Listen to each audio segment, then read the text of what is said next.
Bienvenue sur Africa 24 dans cette nouvelle édition de l'Africa Tonight. Au sommaire de l'actualité, la même affiche qu'il y a 5 ans au Mali, Ibrahim Boubacar Keïta contre Soumaïla Cissé. Les Maliens trancheront le 12 août 2018, date du deuxième tour de la présidentielle, entre le président sortant et son principal opposant. Célébration au Niger ce 3 août du 58e anniversaire de l'indépendance.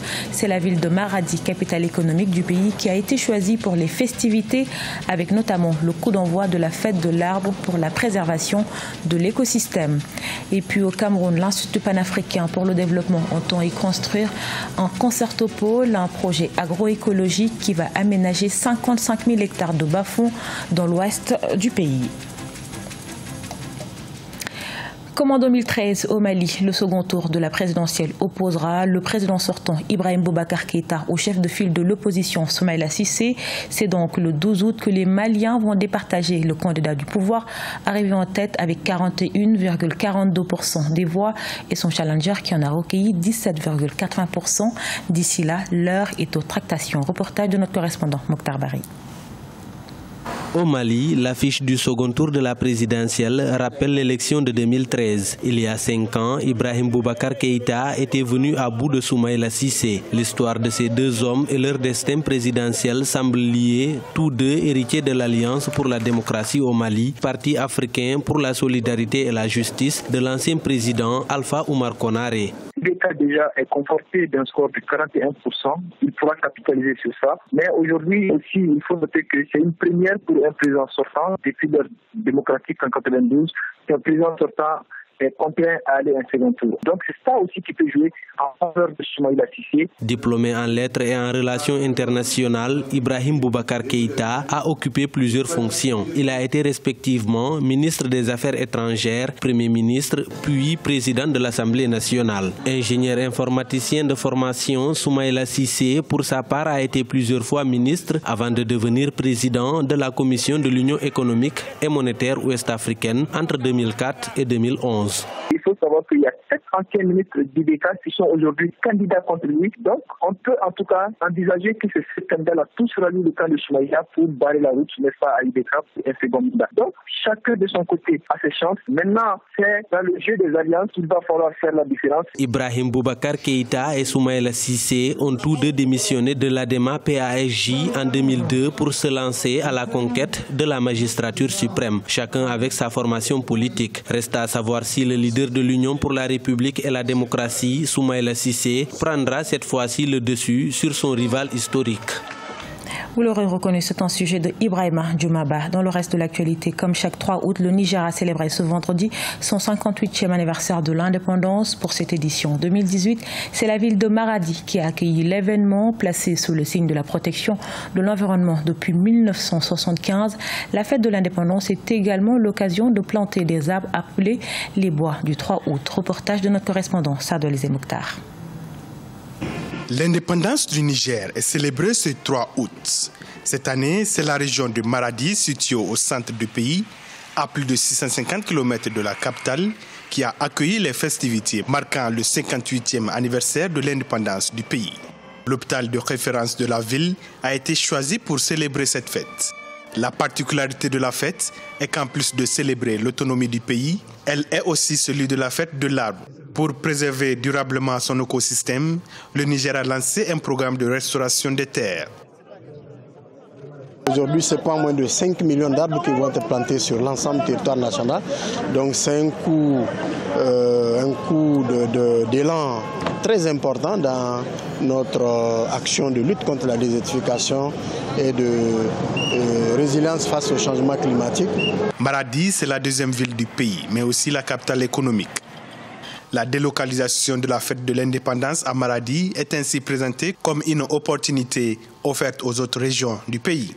De Diori Hamani jusqu'à aujourd'hui, tous les chefs d'État qui sont succédés ont mis la main à la pâte et chacun a apporté sa touche pour que le Niger, en tout cas, puisse continuer à se développer. Parce que le Niger des indépendances n'est plus le Niger d'aujourd'hui. On voit bien que le pays est en train de progresser.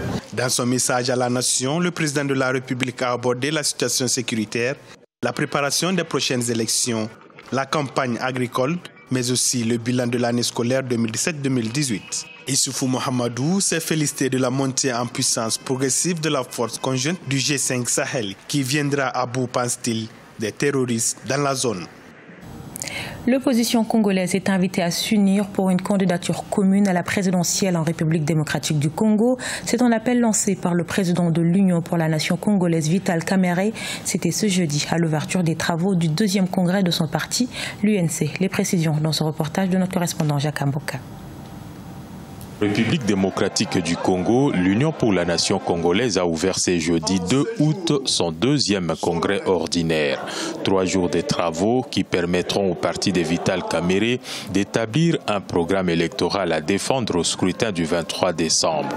Vital Kamerhe a insisté sur l'unité de l'opposition. Chers collègues Baleine, Félix, Jean-Pierre Bemba, Moïse Katumbi, nous avons une grande responsabilité historique.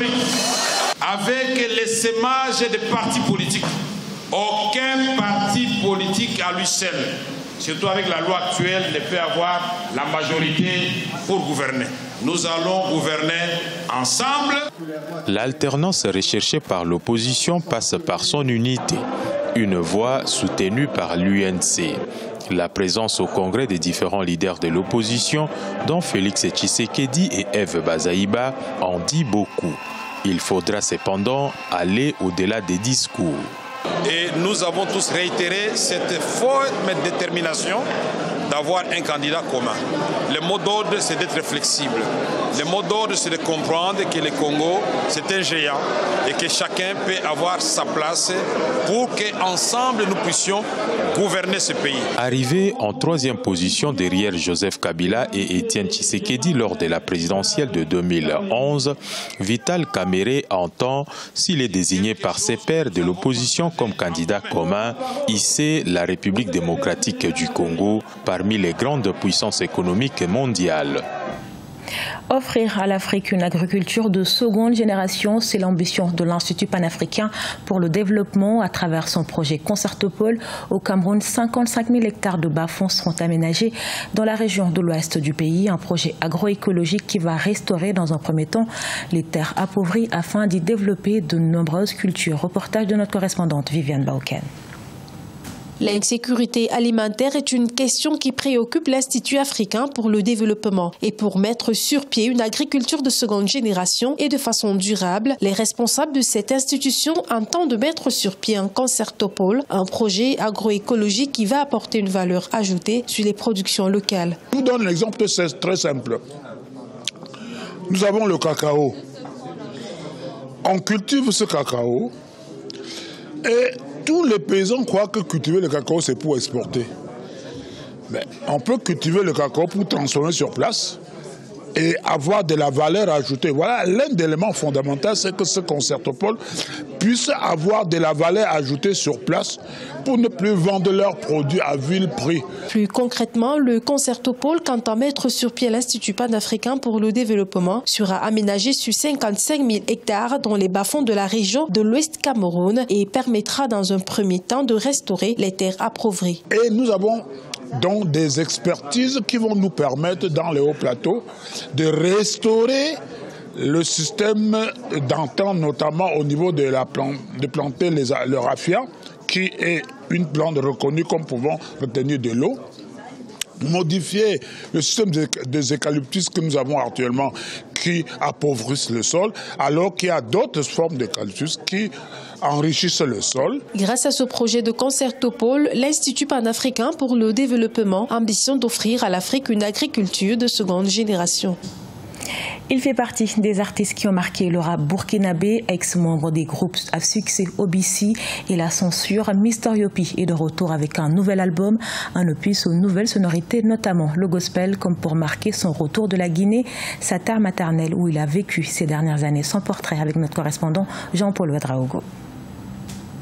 Ancien membre des groupes de rap à succès OBC et la censure, Jean-Eliott Ilboudo à l'état civil ou Mister Yopi depuis qu'il a embrassé sa carrière solo en 2005 est un jeune artiste burkinabé.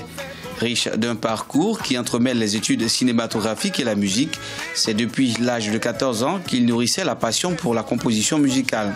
J'ai toujours eu l'envie de mettre en avant la musique du terroir. Donc c'est un univers constitué de la musique d'Ozo, la musique des chasseurs et le warba. Donc c'est toujours ce que j'essaie de travailler dans mes compositions.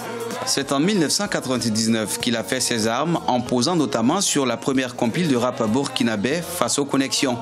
En 2003, soit 4 ans plus tard, il est élu meilleur rappeur au Burkina Rap Awards.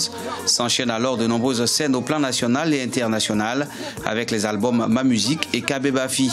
Puis en 2018, alors qu'il s'était longtemps établi en Guinée, il est de retour au Burkina Faso avec dans ses valises un nouvel album dont est extrait le single baptisé l'Alléluia. Aujourd'hui, voilà, j'ai évolué. Ma manière d'évoluer, c'est de passer au gospel, c'est d'affirmer ma foi à travers la musique que je fais, tout en restant toujours engagé.